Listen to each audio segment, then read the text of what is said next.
के प्रायोजक हैं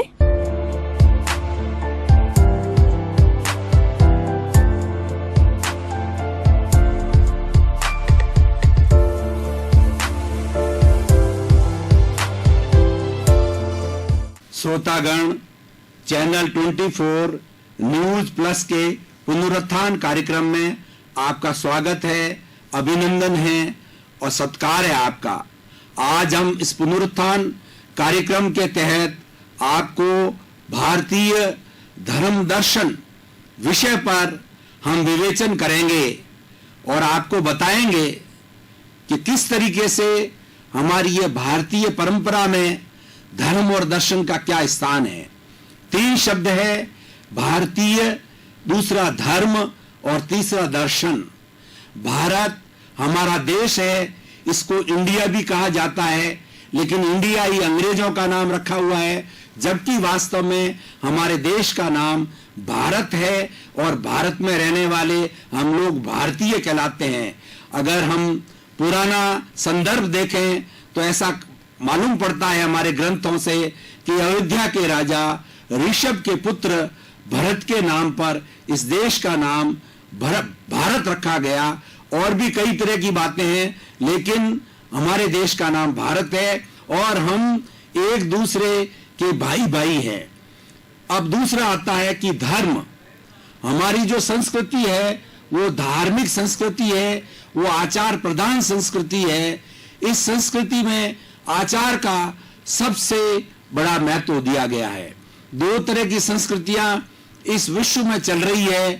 एक तो हमारी प्राच्य संस्कृति है जो कि भारत की संस्कृति है, और दूसरी है हमारी जो है वो वेस्टर्न सिविलाइजेशन, वो पाश्चात्य संस्कृति कहलाती है, वो विदेशों की संस्कृति है। हमारी जो ईस्टर्न कल्चर है उसके अंदर भारत आता है। भारत एक धर्मगुरु देश है और इसने सारे विश्व को, पाश्चात्य संस्कृति को भी कैसे जीना, मानवता का संदेश दिया और एक अच्छा खुशहाल जीवन का प्रशिक्षण दिया। इसलिए भारतीय संस्कृति ऊंची संस्कृति है और भारत हमेशा से ही एक धर्मगुरु देश रहा है। अब धर्म की बात करें तो धर्म का अर्थ होता है धार्यति इति धर्मः, यानी जो धारण किया जाता है वही धर्म है। वस्तु के स्वभाव को धर्म कहा जाता है। जिस वस्तु का जो स्वभाव होता है वही धर्म होता है। जैसे कि पानी का स्वभाव है शीतलता देना, तो शीतलता पानी का धर्म है। और जो हमारी अग्नि है उसका स्वभाव है ताप देना, तो अग्नि का स्वभाव, अग्नि का धर्म हो गया, वह ताप हो गया, हीट हो गया। इस तरीके से हर एक के स्व स्वभाव को धर्म कहा जाता है। मनुष्य का भी अपना स्व स्वभाव होता है, मनुष्य का स्वभाव होता है। मनुष्य के अंदर एक आत्मा विराजमान होती है। हमारी भारतीय संस्कृति के अंदर हम धर्म की बात करते हैं तो आत्मा की बात अवश्य ही आती है। धर्म एक ऐसा तत्व है जो व्यक्ति को व्यक्ति से जोड़ता है और सबके साथ अच्छा व्यवहार करने का ये संदेश देता है। और धर्म की बहुत सी परिभाषाएं की गई है, लेकिन कई बार क्या होता है कि धर्म को जो है संप्रदाय से जोड़ दिया जाता है। तो मैं भाइयों और बहनों एक उदाहरण के द्वारा स्पष्ट करना चाहूंगा कि जो केला होता है, केले के अंदर छिलका होता है और उसके अंदर गुदा होता है। गुदा होता है वो धर्म है और छिलका है वो संप्रदाय है।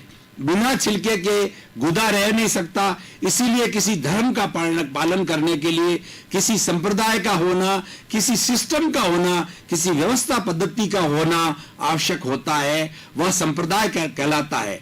कई बार बहुत बड़ा कंफ्यूजन होता है कि उस संप्रदाय को ही धर्म मान लिया जाता है, क्रियाकांड को ही धर्म मान लिया जाता है, परंतु वास्तव के अंदर धर्म है वो मानव धर्म है। यानी मानव के साथ में अच्छा व्यवहार करे।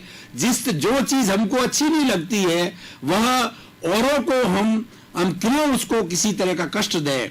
हमको हर प्राणी को कष्ट दुख अच्छा नहीं लगता है।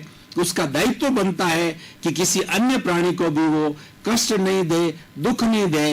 ये सबसे बड़ा धर्म है, हमारी भारतीय संस्कृति का सबसे बड़ा धर्म है कि हम किसी भी प्राणी को, मनुष्य मात्र को ही नहीं, इस सृष्टि में जीने वाले जितने भी प्राणी हैं उन सब प्राणियों को हमारी वजह से कष्ट न हो, यानी शांतिपूर्ण से अस्तित्व होना चाहिए। इस सृष्टि के अंदर कितने तरीके के प्राणी रहते हैं, हर एक प्राणी जीना चाहता है, उस प्राणी का अस्तित्व उसके स्वयं के बलबूते पर है, उसके स्वयं के स्वभाव पर है। तो जब वो अपने स्वयं के स्वभाव पर है, स्वयं के बलबूते पर जीता है, अपने कर्मों से जीता है, अपने पुण्य पाप से जीता है, तो किसी का जीवन लेने का हमें क्या अधिकार है। इसीलिए ये सबसे बड़ा धर्म है कि हम प्राणी मात्र को हमारे मन से, वचन से और काया से कष्ट न हो, ये सबसे बड़ा धर्म है और मानव धर्म ही सबसे बड़ा धर्म है।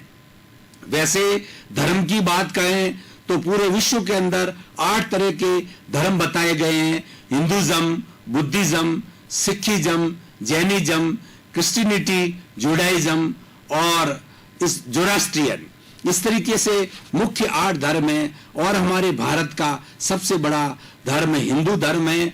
हमारे यहाँ की जो संस्कृति है वैदिक संस्कृति कहलाती है और एक श्रमण संस्कृति कहलाती है। वैदिक संस्कृति के अनुसार जो है हम पूजा पाठ वगैरह किया करते हैं और ईश्वर के अंदर विश्वास करते हैं कि ईश्वर एक ऐसा तत्व है, वो सर्वव्यापी है और सारे सृष्टि का संचालन करता है। और श्रमण संस्कृति निवृत्ति मार्ग है, वो त्याग और तपस्या के द्वारा अपने जीवन का संन्यास लेकर के और अपने जीवन का कल्याण करते हैं। हमारी भारत की जो संस्कृति है वो चतुर्थ पुरुषार्थ पर आधारित है, काम, अर्थ, धर्म और मोक्ष।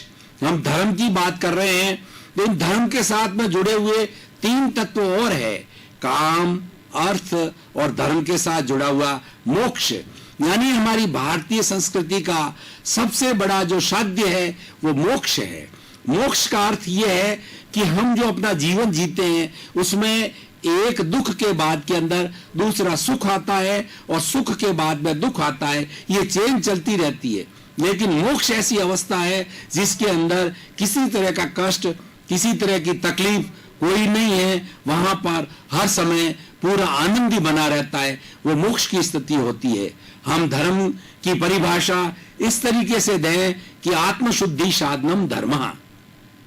धर्म एक ऐसा साधन है जिससे हमारी आत्मा की शुद्धि होती है। बंधुओं, हमारी भारतीय संस्कृति है, आत्म प्रधान संस्कृति है, आत्म कर्तृत्ववाद, कर्म कर्तृत्ववाद के अंदर विश्वास करते हैं। हम संतुलन बनाकर चलते हैं। हमारे 2 तरह के जगत है, एक जगत जो हमें दिखाई देता है वो व्यवहार का जगत है, वो लौकिक जगत है, और एक ऐसा जगत है वो अलौकिक जगत है जो हमें दिखाई नहीं देता है। इसीलिए आत्मा का जगत कहलाता हुआ है। आत्मा अमूर्त है, दिखाई नहीं देती है, लेकिन उसका अनुभव किया जा रहा है। मैं जो आपके सामने भाई और बहनों बोल रहा हूं, एक्शन कर रहा हूं, ये इसीलिए कर रहा हूं कि मेरे अंदर आत्मा विराजमान है, मेरे में ऐसी सोल है, उसकी एनर्जी के माध्यम से मेरे शरीर के अवयव हिल रहे हैं और मैं आपके सामने प्रस्तुति दे रहा हूं। इसीलिए आत्म तत्व एक अनुभव गम्य है और आत्मा अरूपी होती है, आत्मा अजर होती है, अमर होती है। और व्यवहार पक्ष के अंदर हर प्राणी को एक शरीर मिलता है, उस शरीर के अंदर आत्मा होती है। और इस धर्म की हम बात करें तो हम उसके साथ में पुण्य पाप और पुनर्जन्म सहज ही जुड़ जाते हैं। धर्म को मानने वाला, आत्मा को मानने वाला, वह कर्म के अंदर और पुनर्जन्म में अवश्य विश्वास करता है। आत्मा अजर है, अमर है। गीता में भगवान कृष्ण ने यह संदेश दिया कि एक व्यक्ति का कपड़ा पुराना हो जाता है, फट जाता है, तो व्यक्ति उस कपड़े को उतार करके फेंक देता है और दूसरा कपड़ा नया धारण कर देता है। उसी तरीके से ये आत्मा अपने कर्मों के अनुसार में एक शरीर को छोड़ करके उस शरीर के कर्म पूरे करके अन्य जो है शरीर के अंदर प्रवेश करती है। और इस तरीके से ये 84 लाख जीवा योनि में आत्मा जब तक शुद्ध नहीं हो जाती है, शुद्ध आत्मा ईश्वर की हम परिभाषा करें तो जो हमारी विशुद्ध आत्मा है, जिसमें कोई तरह की अशुद्धि नहीं है, जिस पर कोई तरह के कर्म के परमाणु नहीं है, कलुषित भावनाएं नहीं है, वो शुद्ध आत्मा है, ईश्वर का रूप होती है। शुद्ध आत्मा होती है, वो अनंत ज्ञान वाली होती है, अनंत दर्शन वाली होती है, अनंत शक्ति वाली है, और सबसे बड़ी बात है वो अनंत सुख का धाम है। भाइयों और बहनों, श्रोतागण, अब हम थोड़ा ब्रेक लेंगे। ब्रेक के बाद के अंदर इस विषय पर पुनः हम चिंतन करेंगे। थोड़ा ब्रेक का समय।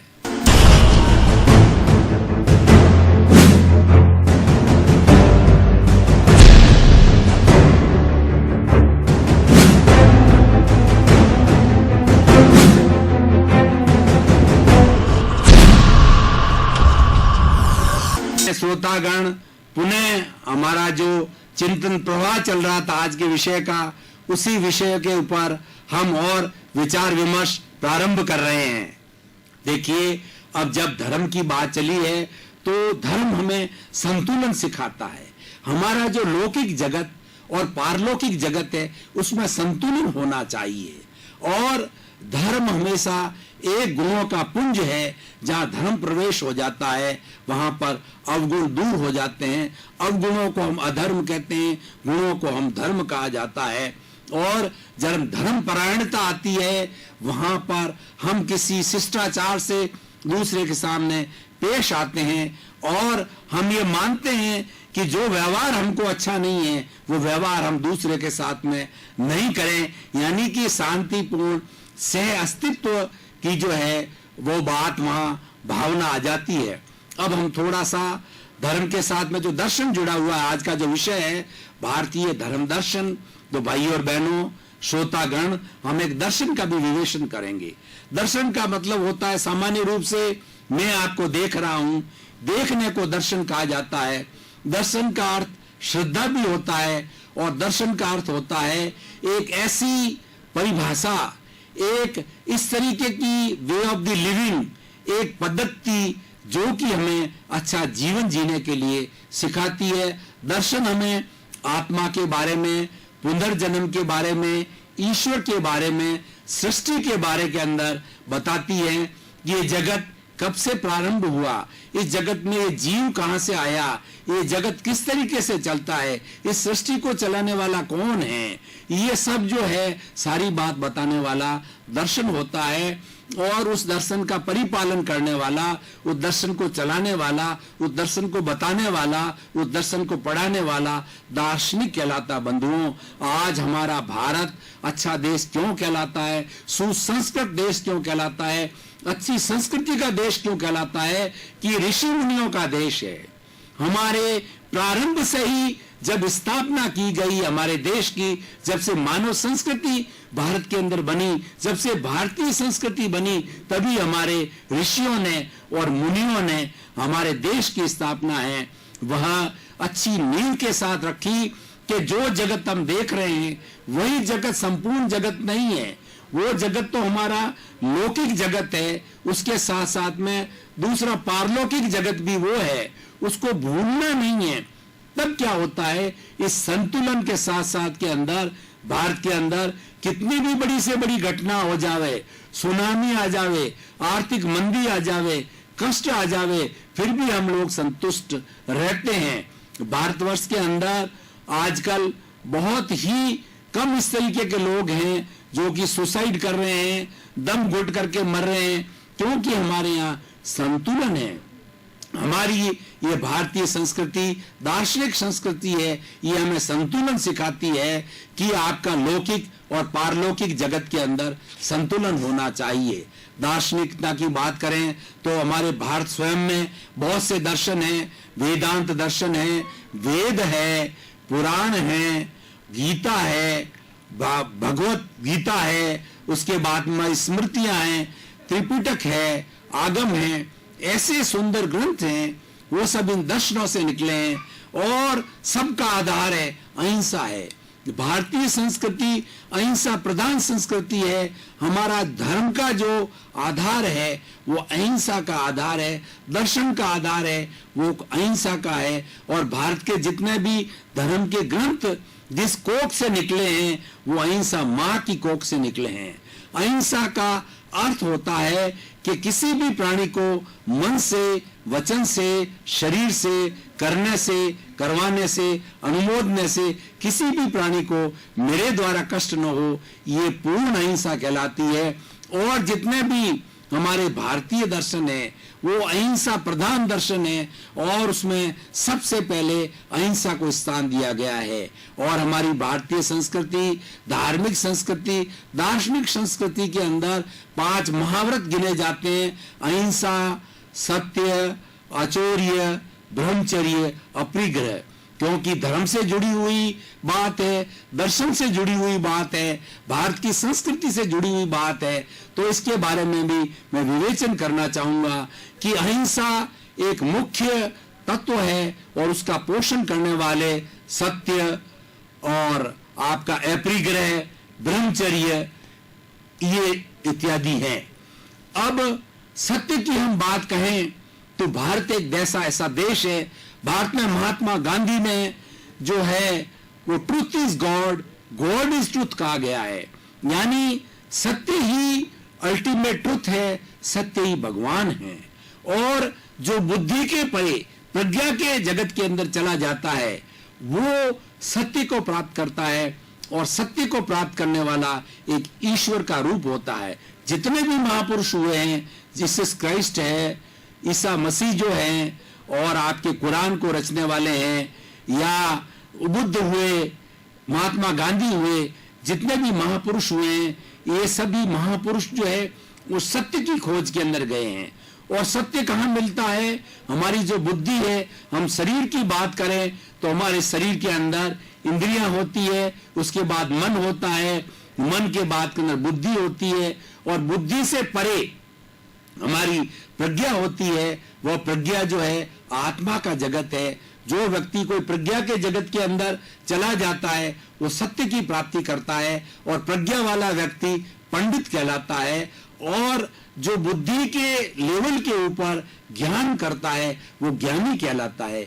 ज्ञानी और पंडित में बहुत फर्क है, क्योंकि हमारा जीवन का सारा रूपांतरण है सत्य के जगत में होता है, प्रज्ञा के जगत में होता है। प्रज्ञा का जगत इतना विशाल है, जो जगत हम आंखों से देखते हैं, 5 इंद्रियां हमारी स्पर्शन, रसन, घ्राण, चक्षु, श्रोत्राणी, ये 5 इंद्रियां हैं। इस इंद्रियों के माध्यम से हम इस चराचर जगत को देखते हैं। इस जगत के परे भी दूसरा जगत है, वो जगत सत्य का जगत है, और वहां पर कोई हमारे शब्द नहीं जाते हैं, वहां पर केवल वाइब्रेशंस होते हैं। उस वाइब्रेशन के अंदर ही हमको सत्य की खोज होती है। अहिंसा, सत्य, अचौर्य, हमारा जो तीसरा महाव्रत होता है। अचौर्य यानी हमारी जो वस्तु है हमारी है, दूसरे की वस्तु को जो है छीना झपटी करके, चोरा करके ले जाना, वो चोरी कहलाती है। और चोरी करना, न करना, ये एक महाव्रत कहलाता है बंधुओं। इससे हम आज के परिवेश के अंदर बात करें, अगर हम चोरी की भावना नहीं रखते हैं तो हमारे साथ में जीने वाला हर व्यक्ति हमारे पर विश्वास करेगा। आज यह संतुलन क्यों हो रहा है, आज अविश्वास क्यों हो रहा है, आज व्यक्ति मानव से क्यों डर रहा है? क्योंकि उसको विश्वास नहीं है कि मेरा साथी है, वह अगर चोरी करेगा, डाका डालेगा तो मेरी वस्तु को छीन लेगा, हड़प लेगा। तो ये 5 महाव्रत में से अहिंसा, सत्य, अचौर्य और चौथा आता है ब्रह्मचर्य। बंधुओं, हम आज देखें, ब्रह्मचर्य का अर्थ होता है कि ब्रह्म में लीन रहना, यानी हमारी आत्मा है उसके स्वभाव में लीन रहना ही ब्रह्मचर्य कहलाता है। और हम स्थूल रूप से बात करें, एक व्यक्ति विवाहित होता है। हमारी भारतीय संस्कृति की जो परिवार की परंपरा है उसमें विवाह का सिस्टम होता है। एक पति पत्नी के रूप के अंदर एक जोड़ा जीवन व्यतीत करता है और वो साथ रह करके और पूरा अपने जीवन का यापन करता है। यानी एक पति व्रत धर्म और पत्नी व्रत धर्म पति पत्नी के रिश्ते से जुड़ने के बाद के अंदर हमारे विश्व के अंदर जीने वाली, हमारे समाज में जीतने वाली सारी बहनें, छोटी बहनें, बड़ी माएं, वो सब है, वो पूजनीय है। उसको किसी भी अब्रह्मचर्य की दृष्टि से नहीं देखना, ये कितना बहुत बड़ी महत्व की बात होती है। लेकिन दुर्भाग्य की बात है कि आज हमारे हिंदुस्तान के अंदर जो रेप के केस आते हैं और कई अश्लील चीजें आती है, इसका कारण क्या है कि हमारी संस्कृति के जो मूल्य है वो गिर रहे हैं। उस संस्कृति को हम समझ नहीं रहे हैं कि हमारी भारतीय संस्कृति को हम पढ़ नहीं रहे हैं। इस पुनरुत्थान कार्यक्रम में हम आपको बताना चाहते हैं कि हमारे गिरते हुए जो मान्य मूल्य हैं उनकी हमें सुरक्षा करनी चाहिए और हमारी पुरानी संस्कृति कितनी अच्छी है उसका अध्ययन करना चाहिए, उसका डिस्कशन किया जाना चाहिए, उसको समझाया जाना चाहिए। और खास तौर से हमारी जो पीढ़ी जो कि आज जो अंग्रेजी माध्यम के अंदर पढ़ती है और जिनको हमारी भारतीय संस्कार नहीं दिए जाते हैं, उनको संस्कारित किया जाना बहुत ही जरूरी है कि हमारी मौलिकता है उसको बचाए रखना चाहिए। तो इस तरीके से हम जो 5 महाव्रत की बात कर रहे हैं, अहिंसा, सत्य, अचौर्य, ब्रह्मचर्य और अपरिग्रह की बात। अपरिग्रह का अर्थ होता है कि सीमाकरण किया जाए। व्यक्ति का शरीर होता है, व्यक्ति का समाज होता है, व्यक्ति का परिवार होता है और उस परिवार के अंदर वो जीता है, उसके माता पिता है, उसका देश है, उसका राज्य है। तो उसको अपना भरण पोषण करने के लिए आर्थिक साधन जुटाने होते हैं।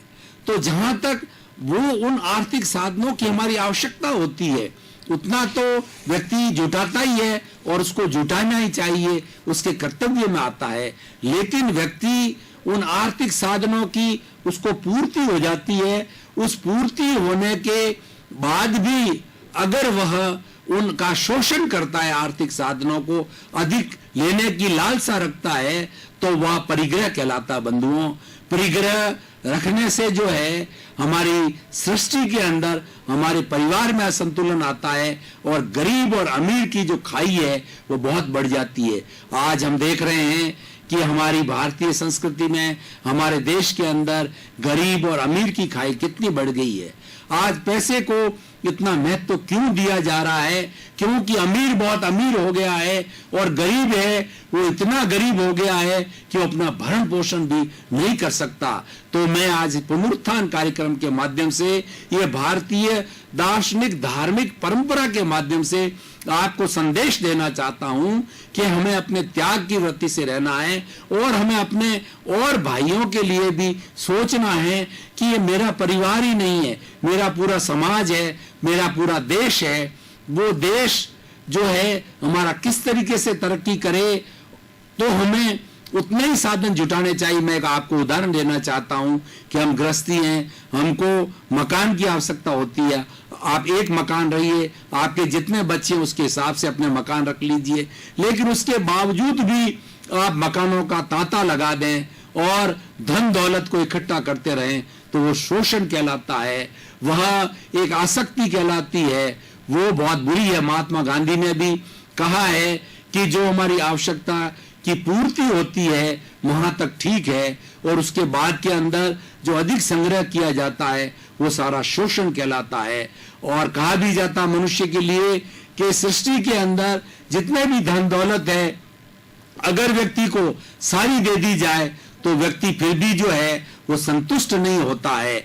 लेकिन जबकि वो सारी संस्कृति वो लोभ कहलाता है, जबकि सारी प्रकृति है, वो जितने प्राणी हैं सबका भरण पोषण करने के लिए उसमें पर्याप्त साधन है। तो ये परिग्रह से जुड़ी हुई बात है कि हमें उतना ही संचय करना चाहिए जितने की हमें हमारे परिवार को आवश्यकता होती है। उसके अतिरिक्त जो हम संग्रह कर रहे हैं, इसका मतलब हम अपने किसी भी समाज के अन्य व्यक्ति का शोषण कर रहे हैं। वो हमें शोषण नहीं किया जाए करना चाहिए। जब शोषण करने की जो है बात बंद हो जाएगी तो हमारी एक अच्छी संस्कृति बनेगी, हमारा जो आपस के अंदर प्रेम भाव होगा, सौहार्द होगा और एक अच्छे स्वस्थ समाज की रचना होगी।